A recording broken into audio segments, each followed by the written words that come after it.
are the four players that the Indiana Fever should core to make sure that no team can touch them heading into the expansion draft. Remember, you just lose these players straight up.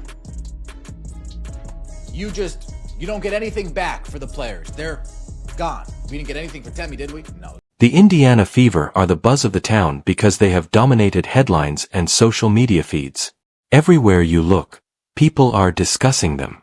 There is a lot of debate about the future of sports bars. Every action is examined by podcasts. Twitter goes crazy after every game.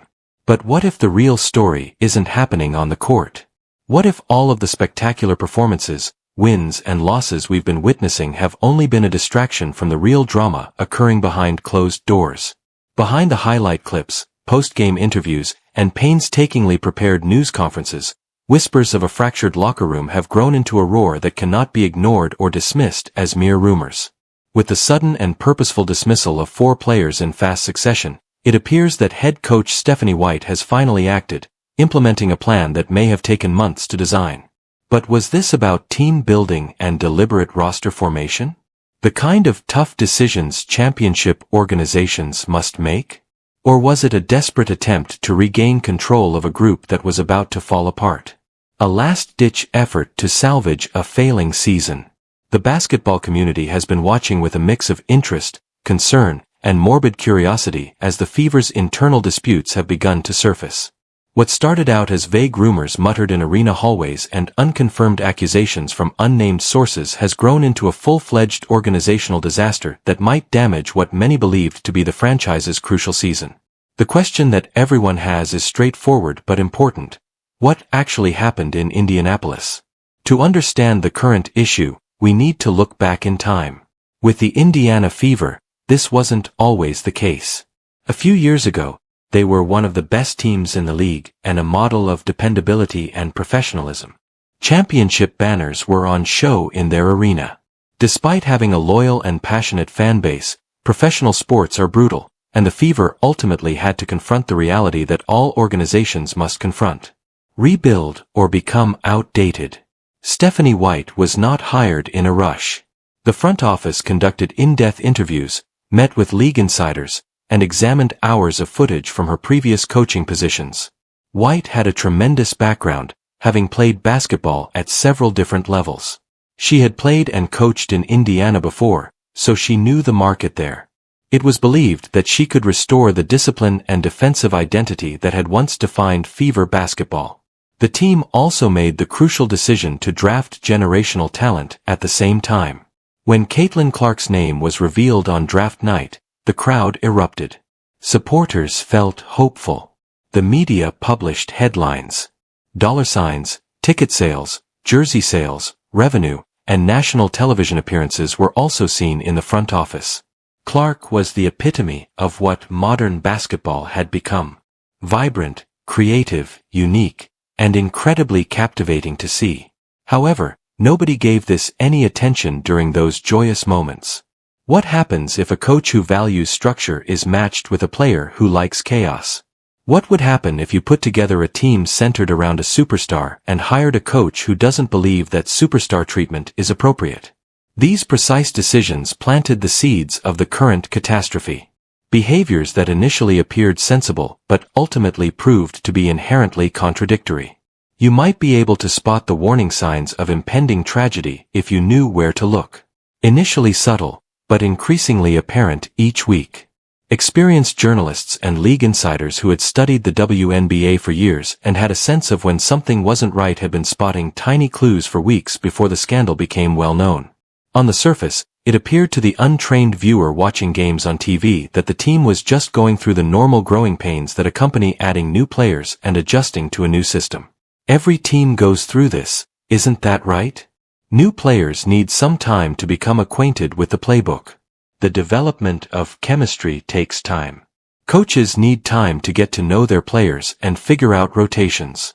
These are the cliches found in post-game press conferences following crushing losses, the assurances given by front offices to anxious fans. The team's cohesiveness was being destroyed by a fundamental clash between philosophies and styles, which was disclosed by individuals who visited practices, spoke with team members, and had access to the organization's inner workings. A team with some of the most explosive offensive players in the game was led by coach Stephanie White, who was well known in the basketball community for her tough, defensive-minded approach and direct demeanor. Her history demonstrates structure, discipline, and a relentless possession-by-possession mentality that has benefited her throughout her coaching career. She places a high priority on defense since she thinks the opposition should earn the future of this, although in private. They had seen teams fall apart in the past, and they had seen promising seasons wrecked by internal strife. They attempted to settle conflicts between the factions by serving as peacemakers, but in the end, they felt increasingly isolated and unwanted by both sides. The center ground was getting smaller, forcing everyone to take a side. With the purpose of causing a ripple effect throughout the league and the organization, the first domino fell swiftly and unexpectedly. The departure of a vital role player who had been a part of the team's core rotation, played significant minutes, and was thought to be a solid contributor both on and off the court sends a clear and unmistakable statement. Put yourself in queue or go out. There wouldn't be any more warnings or chances to make changes. Everyone was ill-prepared. It wasn't the off-season, when roster adjustments are easier to anticipate and comprehend. A hurried decision made shortly after a particularly painful loss could hardly be explained by emotions. The fact that it happened during what appeared to be a pretty stable period made it all the more shocking. The player was told they will be released, given a brief explanation, and escorted out of the building during a brief meeting. Their feverish period came to an abrupt end.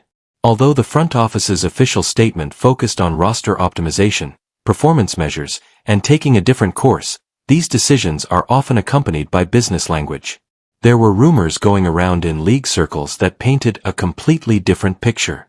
This player has been a vocal opponent of White's coaching style and the team's direction, according to insiders who spoke on condition of anonymity.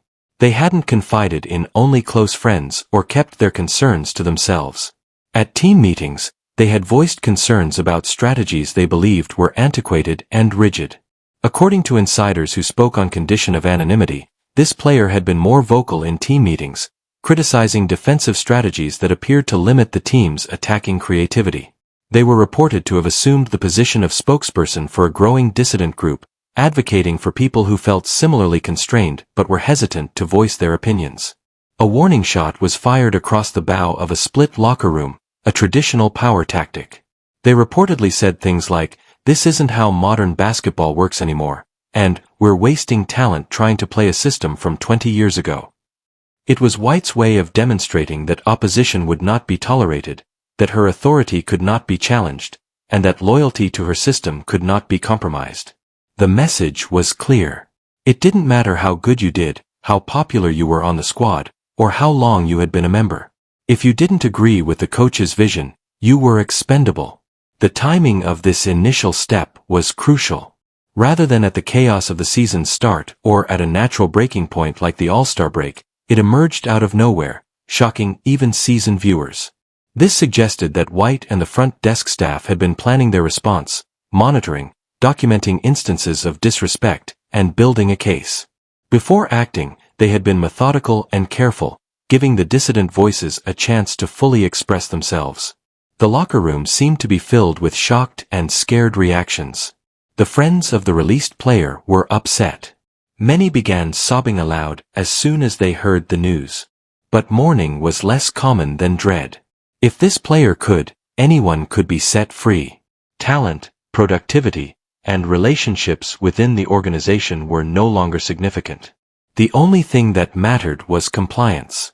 A few players privately voiced their shock at the choice and offered the releasing player their support. Whether out of self-preservation or sincere agreement with the action, others publicly endorsed the organization's decision, posting on social media about having faith in the process and being dedicated to the team's goals. These overt displays of loyalty were visible to all, demonstrating the players' strong support for White. Media coverage of the release was extensive, but ultimately superficial.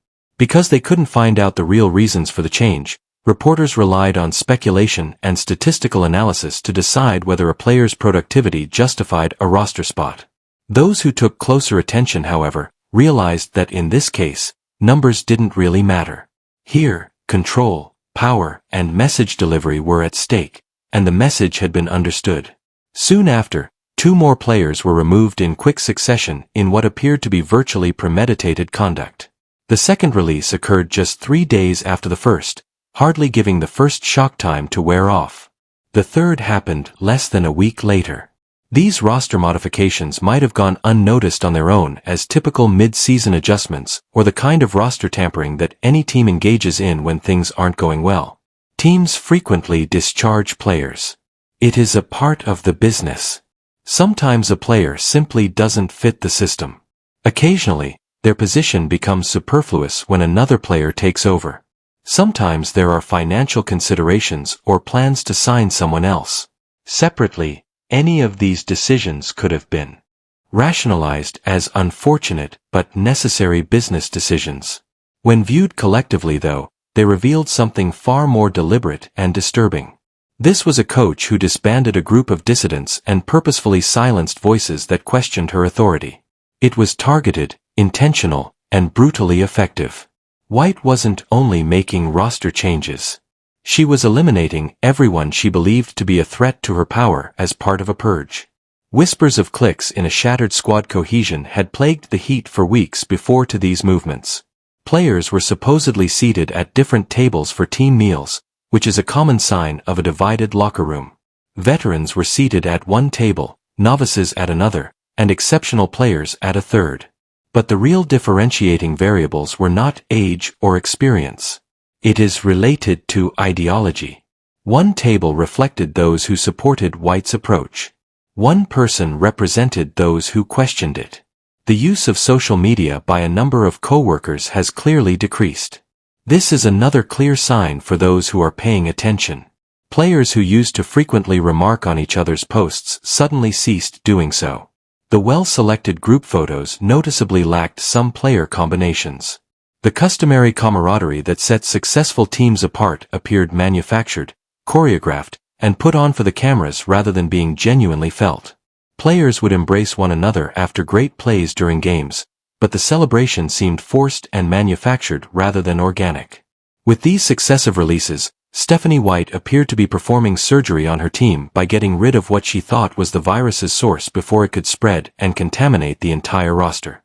She was eliminating the problem players with surgical precision, even though she believed they were polluting the culture and compromising her authority. One of these players had a close relationship with the first player dismissed, according to league insiders, suggesting that their dismissal was more about cutting ties than it was about playing well on the court. They had been roommates on road trips, had developed a genuine friendship that extended beyond basketball, and were frequently spotted together before and after practices. Because of their friendship, White considered them to be dangerous. Since 2 voices are more powerful than one, they could validate each other's doubts about the system. They had actually performed admirably on the court. They were executing their duties in accordance with the team's offensive strategy, playing solid defense, and shooting a decent percentage. But it was out of date. It wasn't their fault that they performed poorly. The wrong individual was the object of adoration. By letting them go, White was conveying another message. Your connections won't keep you safe. Your friendships are irrelevant. The only relationship that matters is the one you have with me and my system. The other player eliminated in this wave was reportedly caught complaining to teammates about playing time and role definition, creating what White perceived as a toxic culture of entitlement and individualism. They felt they should have more opportunities to showcase their skills, a bigger role in the offense, and more freedom to design maneuvers. They had questioned in private conversations why players weren't allowed to freelance more, why the team's offense was so rigid, and why everything had to go through such a strict system. White's authority was seriously threatened by these complaints, even though they might have been justified from a basketball perspective. In the end, a coach's authority comes from their ability to determine positions and playing time. When players question such decisions, they undermine the entire framework that makes coaching possible. White could not allow these questions to go on without risking losing all control. The message was beginning to sink in for everyone left on the roster. White was willing to sacrifice depth, experience, and even expertise to pursue what she loved more. Complete unity under her vision and complete commitment to her methods. On paper, the squad was getting smaller, less talented, and more prone to injuries or setbacks. White, however, thought that a less talented team that was fully committed to her approach was preferable to a highly talented team that was divided and rebellious. It was a risky strategy that could either create an unbreakable team identity or leave the Fever dangerously thin and defenseless. If the remaining players fully adopted White's defensive strategies and methodical offense, they might develop the kind of relationship and trust required to overcome skill deficits. They may wind up being one of those teams that play harder and more cohesively to outperform opponents with greater skill. However, if the purging had the opposite effect, that is, if it created fear and rage rather than buy-in, the Fever could spiral out of control. Because they are so focused on defending themselves and worrying about saying or doing the wrong thing, players may stop playing with the zeal and creativity needed for success.